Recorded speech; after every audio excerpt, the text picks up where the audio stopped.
Hello everybody, this is Eric Gausepohl, Summit Lending, and everybody asks, hey, what's the future of our first-time home buyers and how is that going to affect appreciation? So let's look at demographics, and let's look at this chart right here. So this chart reflects birth rates since the 1920s. So if you look at it, you know, we have silent total births, we have the baby boomer crowd here, we have Generation X, the millennials, and post-millennials. So Zillow tells us that a first-time homebuyer average age is 33 years old. So it's 2019 right now, so do the math, you go back 33 years, and that's 1986, so we're right here. So what happened with this? So if you look at this, birth rates are increasing. Okay, so what does that mean? That means that our first-time homebuyer is gonna increase. And what's that gonna do to prices? We already know right now that medium home prices, it's hard to find homes in that first-time home buyer range, and it's only going to increase. Okay, so if you look at here, right here, you see a dip or a hole. So what was that all about? So a lot of people say, well, it's birth control. Well, birth control actually happened, you know, in the 1960s, but in 1973, abortion was passed. So you can see that the birth rates went way down. And then they did something that they restricted abortion, so it started climbing up a little bit. So this all ties in, you know, to our next slide. So if you look at this, this shows household formations, okay, and kind of an inventory type of bar. So household formations are people not just going to buy, but are going to rent. They're going out of mom and dad's house, and they're either going to buy or rent. So that reflects this blue bar right here. The gold bar is contractors or builders building homes. So as you can see, we're pretty close, 23, 25. What happened in 2006? Well, that was the year that abortion started, and we knew our birth rates were declining.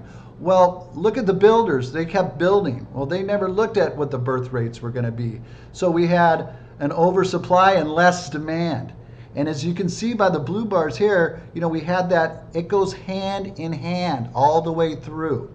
So if you look at this and you look at what's going on now, the builders aren't building as much anymore because they can't build on spec anymore. They're going to have to, you know, it's harder to get loans. But our demographics are going up, up, up.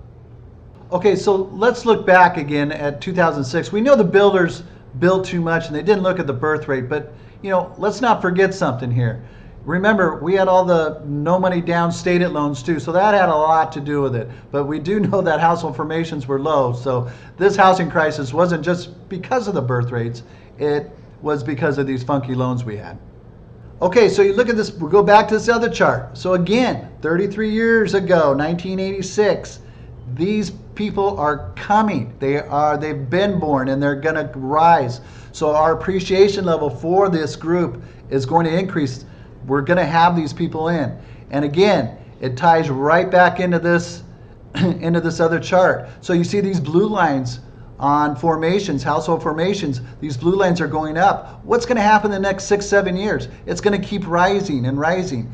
And builders aren't going to be able to do the demand that we have, which again is going to affect, it's going to be under supply and over demand, which is going to cause home prices to go up. So this is a great little tool. It helps, it makes sense through the whole thing going back to the two forms. So people ask me, hey, you know, what's the real estate market in my area? So I can tell you, whatever the median home price is, if you go a little lower and a little higher, it's on fire already. Now we already know that it's going to get worse. So there's going to be more demand as time goes on. We know these home buyers are coming into the market in the next 7 years. So I work with one of the best forecasters of appreciation in the business. He was one of the top forecasters in the nation. So we have charts and we do forecast appreciation for the county you're in and soon to be zip code. So we can narrow it down and we show these formations and everything in your area. So to tell our buyers and your buyers